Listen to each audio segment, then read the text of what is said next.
Voilà un scénario qu'on peut facilement imaginer. Un vétérinaire se retrouve face à un animal très très malade. Il existe un médicament qui pourrait le sauver, mais voilà le hic. Il n'est pas officiellement approuvé pour cette maladie, ni même pour cette espèce. Que faire?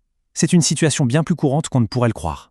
La question qui se cause est donc assez directe. Est-ce que c'est légal? Est-ce qu'un vétérinaire a le droit d'utiliser un médicament d'une façon qui n'est pas écrite noir sur blanc sur l'étiquette officielle? Eh bien, la réponse risque d'en surprendre plus d'un.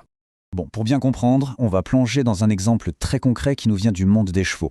On va parler d'un antibiotique qui s'appelle l'amicacine. C'est un nom que beaucoup de praticiens connaissent très bien.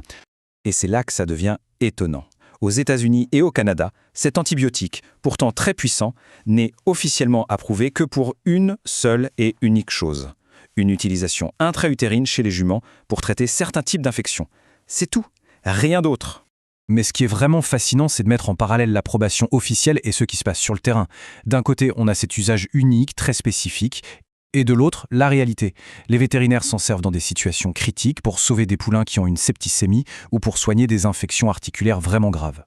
Du coup, la question qui vient tout de suite à l'esprit, c'est est-ce que tous ces vétérinaires sont dans l'illégalité? Comment une pratique si courante et qui semble si vitale peut être aussi éloignée de l'autorisation officielle? Eh bien non, ce n'est pas illégal. La clé de ce mystère, elle tient en 3 mots. Usage hors étiquette. C'est une pratique qui est non seulement réglementée, mais qui est aussi absolument nécessaire en médecine vétérinaire.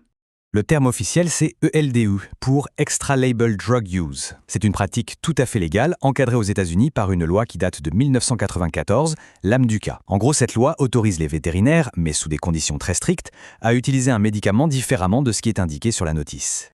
Alors, concrètement, ça veut dire quoi, un usage hors étiquette? Ce n'est pas du tout un concept flou. En fait, ça se décompose en 4 grandes catégories qui définissent précisément ce qu'un vétérinaire a le droit de changer. D'abord, on peut l'utiliser sur une espèce animale différente de celle pour laquelle il a été conçu. Ensuite, pour une indication différente, c'est-à-dire une autre maladie. C'est exactement l'exemple de notre amicacine. Troisième cas de figure, un dosage ou une fréquence d'administration différente. Et enfin, 4e point, une voie d'administration qui n'est pas celle prévue, par exemple, faire une injection au lieu de donner un comprimé. Mais attention, il faut être très clair, ce n'est pas une porte ouverte à n'importe quoi. Cette flexibilité est encadrée par des règles extrêmement strictes. L'objectif, c'est de garantir la sécurité de l'animal et, bien sûr, la sécurité alimentaire quand il s'agit d'animaux d'élevage.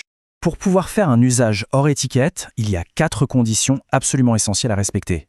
Il faut que ce soit un vétérinaire diplômé qui agit dans le cadre d'une relation professionnelle bien établie. Et surtout, il faut que la santé de l'animal soit réellement menacée, à un point tel que ne pas traiter pourrait causer de la souffrance ou même la mort. Et ce point est encore plus important quand on parle d'animaux destinés à la consommation, comme les vaches ou les poulets. Là, les règles sont encore plus dures et pour une raison évidente, il faut à tout prix éviter que des résidus de médicaments se retrouvent dans notre chaîne alimentaire. Alors, on arrive au cœur du sujet. Pourquoi cette pratique est-elle non seulement autorisée, mais carrément vitale? Pourquoi est-ce si important que les vétérinaires aient cette marge de manœuvre? La réponse, en fait, elle est inscrite dans la loi elle-même. On parle de situations où la vie d'un animal est en jeu. Le but, c'est de donner aux vétérinaires les outils pour agir, quand l'alternative, c'est de laisser un animal souffrir ou pire, mourir. Finalement, l'usage hors étiquette, ce n'est pas une solution de facilité, c'est une énorme responsabilité. Ça vient combler un vide immense entre le nombre assez limité de médicaments qui sont approuvés pour chaque espèce et chaque maladie et la diversité infinie des problèmes de santé qu'on rencontre dans la réalité. Tout ça nous laisse avec une dernière réflexion, un peu plus large. Dans notre monde où on cherche à tout contrôler, à tout réglementer pour une sécurité maximale, comment est-ce qu'on trouve le juste équilibre? Cette flexibilité médicale, qui est, on l'a vu, indispensable pour sauver des vies, est-ce que c'est toujours un compromis acceptable face aux risques? C'est le défi permanent de toute la médecine, qu'elle soit humaine ou vétérinaire.